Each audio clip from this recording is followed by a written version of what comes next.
Micheline from TSC Tuition, and today I'll be analysing the arguments of a Save the Bees Australia Facebook post.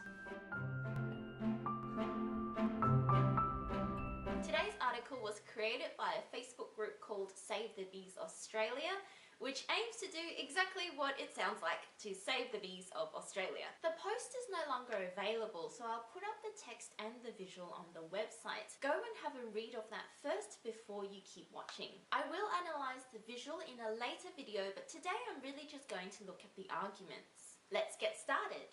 Whenever we analyse persuasive articles, the first thing we really should do is to find the contention. Now, with contentions, I like to break it down into two parts. One is the problem as identified by the author, and two, the solution, also as identified by the author.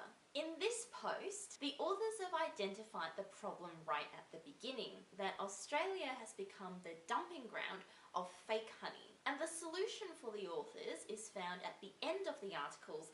That is, we need to support Australian beekeepers by buying local honey. So now that we've found the contention, let's move on to the arguments. The post starts with identifying the problem, that Australia is now a dumping ground for fake honey, and then it goes on to emphasise the massive amounts of this fake honey that's being imported into Australia.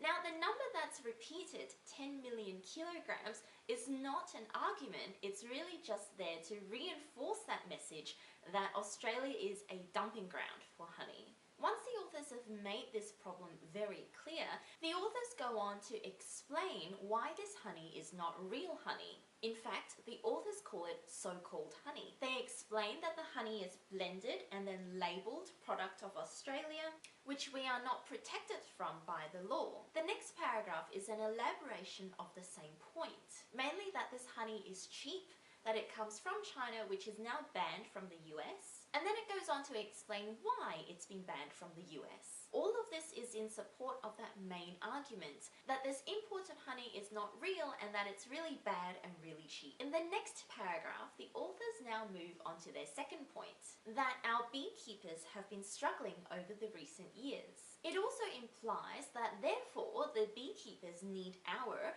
Australians, support. It lists the numerous struggles that the beekeepers have been struggling with, and then it explains that we are not helping them and in turn not helping our own food production in the future. The next paragraph I think rambles on a little bit, but again it reinforces the same point, that Australian beekeepers are doing it really tough and the sale of this fake honey is not helping them, and that we as a public are not helping the beekeepers by buying this fake honey. The authors now move on to their third point, that imported honey also creates a biosecurity risk. The whole paragraph is an explanation of what kind of biosecurity risks our beekeepers face, and it plays on our fear of chemicals without reference to antibiotics. That last reference to dairy farmers is not really an argument, it's really just there to make us feel fearful of what might happen to the beekeeping industry. And then finally, the post ends with the solution to all of this, that we should buy local honey and support our local beekeepers.